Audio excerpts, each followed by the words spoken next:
You can feel your life speeding up like someone keeps turning the dial while you are still inside it.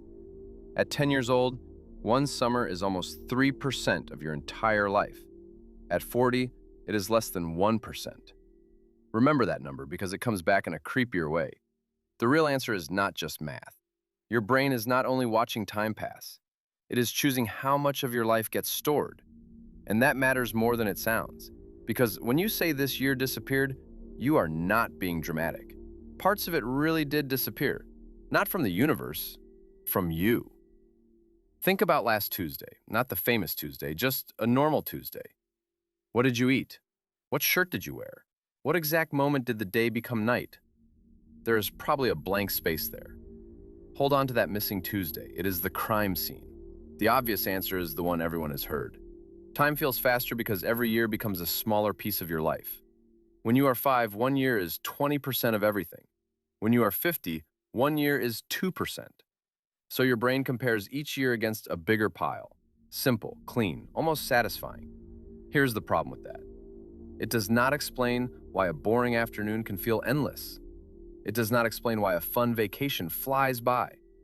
It does not explain why that same vacation feels huge later. Wait, how can the same week be short while you live it, but long when you remember it? That little contradiction is where the real story starts. Scientists call this the difference between experienced time and remembered time. Experienced time is what you feel right now. Remembered time is what your brain builds afterward. And those two clocks do not agree. They're like two witnesses describing the same robbery. One saw everything in slow motion. The other says it was over in seconds. When you are bored, experienced time drags. You stare at a clock and every minute feels sticky. Your brain keeps checking the time. That checking makes time louder, like listening for a dripping tap at 2 a.m. The more you notice it, the worse it gets. But when you are having fun, experienced time disappears. You stop monitoring the clock. Your attention gets swallowed by the thing you are doing.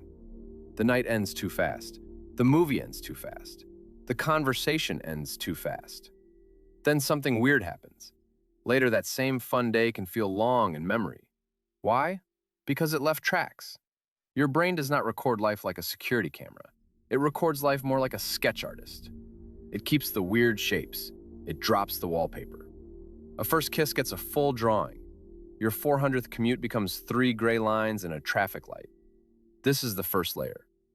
Time feels faster as you age because novelty collapses. When you are a child, almost everything is new. New rooms, new words, new fears, new rules, new faces. Even a supermarket is a jungle with fluorescent lighting. Your brain has to pay attention because it has no template yet.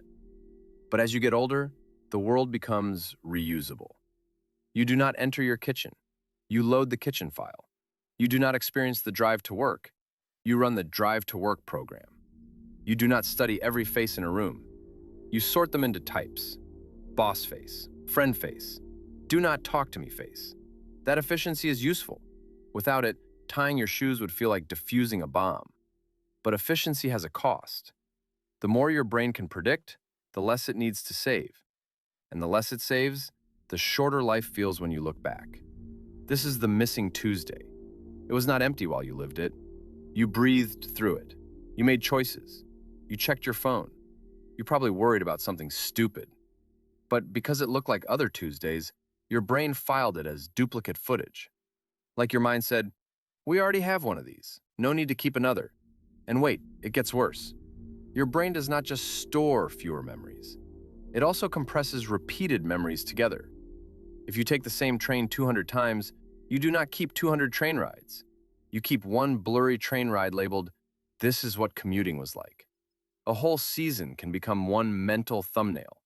A whole job can become one office smell. A whole relationship can become one kitchen argument.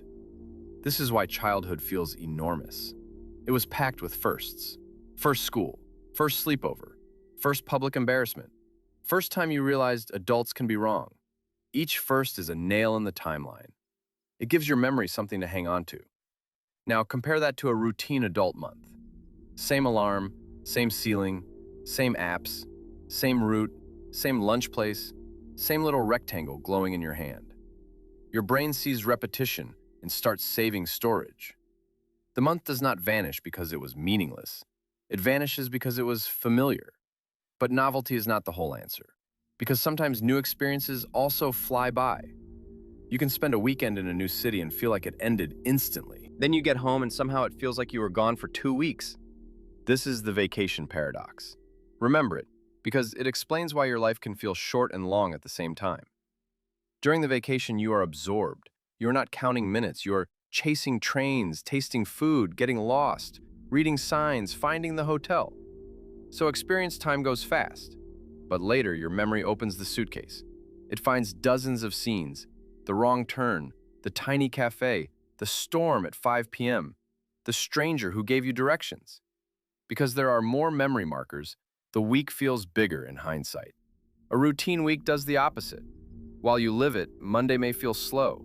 Tuesday may feel slower. A meeting can stretch like melted cheese. But later, the week has no edges. So remembered time shrinks. It becomes a folder with almost nothing inside. That means your life has two speeds. There is the speed while you are inside it, and the speed when you look back. Growing older mainly attacks the second one. It makes your past look thinner. Now comes the biological layer. Your brain has timing systems. Not one clock, but many. Your attention, dopamine, body temperature, sleep, emotions, and movement all shape time perception. When you are scared, seconds can feel stretched. When you are focused, hours can vanish. When you are tired, time gets weird and rubbery. Dopamine seems especially important. It helps your brain predict rewards and movement. It also affects timing. Studies of Parkinson's disease, ADHD, and stimulant drugs show that dopamine can change how durations feel. Scientists still argue about the exact mechanisms, but the basic idea is unsettling. Your sense of time is partly chemical weather. This is why time does not only speed up with age, it warps with mood. Depression can make the future feel unreachable, and the present feel heavy. Anxiety can make 10 minutes feel like a courtroom sentence. A near accident can make a second feel wide enough to walk around in. Your brain is not a clock on a wall. It is a body trying to survive. There is also a change in attention. Children are forced into the present. They do not have decades of mental tabs open. They are not comparing rent, health, family, money, aging parents, and 19 unread messages. You are. So even when nothing is happening, your mind is crowded.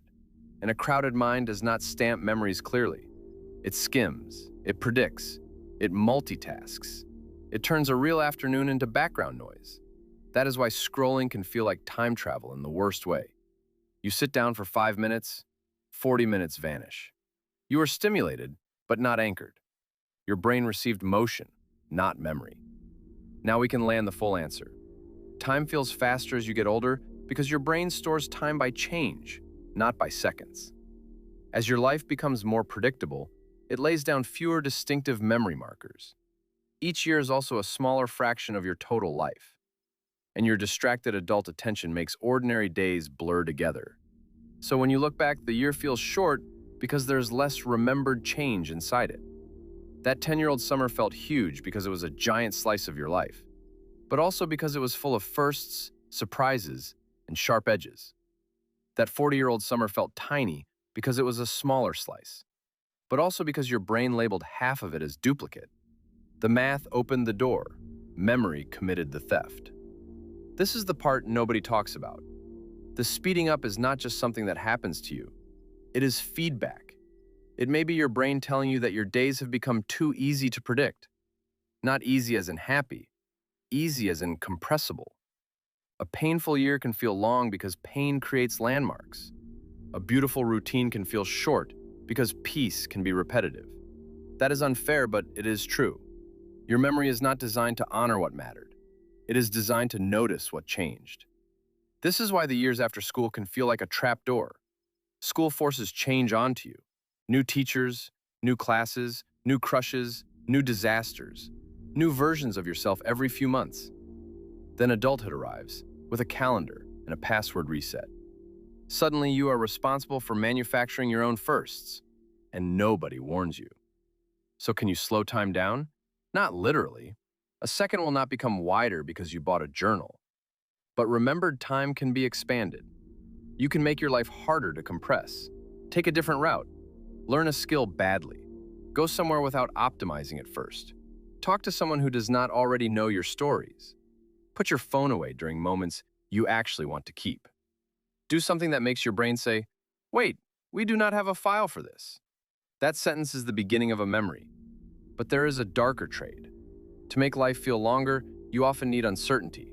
You need embarrassment. You need effort. You need the risk of wasting time. Comfort makes days smoother, but smooth things leave fewer marks. A perfectly frictionless life might feel wonderful while you live it. Then it might vanish behind you like a road in fog. And this changes how you should fear aging. Maybe the scariest part is not wrinkles. Maybe it is not even death. Maybe it is reaching the end and realizing your brain turned decades into a handful of highlights. A few vacations, a few heartbreaks, a few rooms, a few faces you would give anything to see clearly again. Your life is not only the time you get, it is the time you manage to keep. And that connects to something even stranger. Why can you remember a humiliating moment from 10 years ago, but not what made you happy last week? If this scratched the right part of your brain, subscribe to Mind Itch. A new question every single day.